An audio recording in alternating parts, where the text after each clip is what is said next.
తదుపరి రాశి వచ్చేసి తులారాశి. మరి ఈ తులారాశి వారికి కూడా ఈ వారం వారికి ఎలా ఉండబోతుంది అంటారు?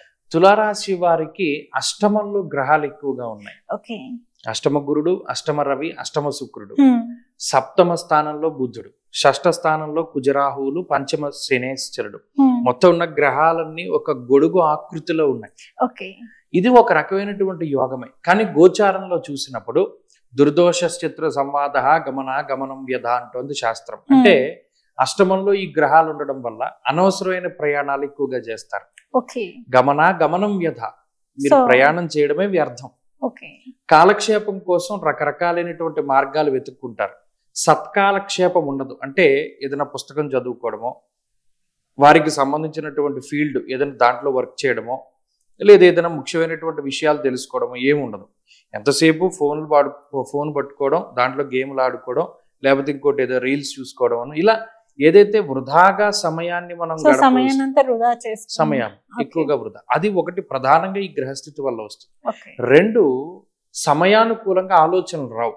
ఏదైనా ముఖ్యమైనటువంటి ఒక అవకాశం వచ్చినప్పుడు దాన్ని అందిపుచ్చుకోగలిగేటువంటి స్థితులు తులారాశి వారి దగ్గర ఉండవు. ఎంతసేపు వీరు ఎక్కువ ఆలోచనలో పడుతూ ఉంటారు. ఆ ఆలోచనలు తగ్గించుకుని కాన్సన్ట్రేషన్ పెంచుకుంటూ, ఎందుకంటే పంచమంలో శని ఉన్నప్పుడు ఎక్కువ తీవ్ర ఆలోచనలు వస్తూ ఉంటాయి. వాటిని తగ్గించుకొని ఏకాగ్రతని పెంచుకొని చేసేటువంటి పని పట్ల చాలా జాగ్రత్తగా ఉండగలిగితే అప్పుడు దానిలో మంచి రిజల్ట్ వస్తుంది. అంతేకాకుండా వచ్చినటువంటి అవకాశాన్ని వెంటనే వీళ్ళు పట్టుకోగలుగుతారు, లేకపోతే అది కోల్పోయే ప్రమాదం ఉంటుంది.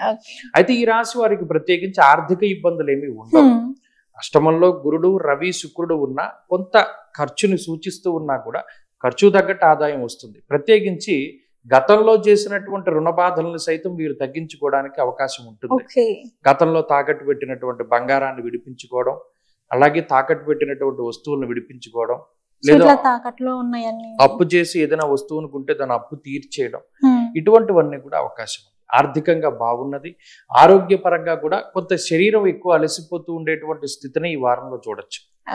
కుటుంబ పరిస్థితులు కూడా బాగున్నాయి. ప్రత్యేకించి కుటుంబ సభ్యుల యొక్క సహాయ సహకారాలు ఉంటాయి కాబట్టి ఈ వారంలో ప్రత్యేకించి ఒక్క విషయాన్ని కొంత సమయాన్ని సద్వినియోగపరుచుకోగలిగితే ఈ వారం కూడా మంచి వారంగానే చెప్పచ్చు. ఓకే గురుగారు, తులారాశి వారికి వచ్చేసి ఈ వారం ఎలా ఉండబోతుంది అనే అంశం గురించి అయితే మాకు తెలియజేశారు. ఫలితాలు కాస్త అటు ఇటుగానే ఉన్నాయి అనేసి అన్నారు కాబట్టి, సో దానికి వీరు ఈ వారంలో ఎటువంటి పరిహారం చేసుకుంటే బాగుంటుంది? ఈ వారంలో అమ్మవారి యొక్క ఆరాధన చేయాలి.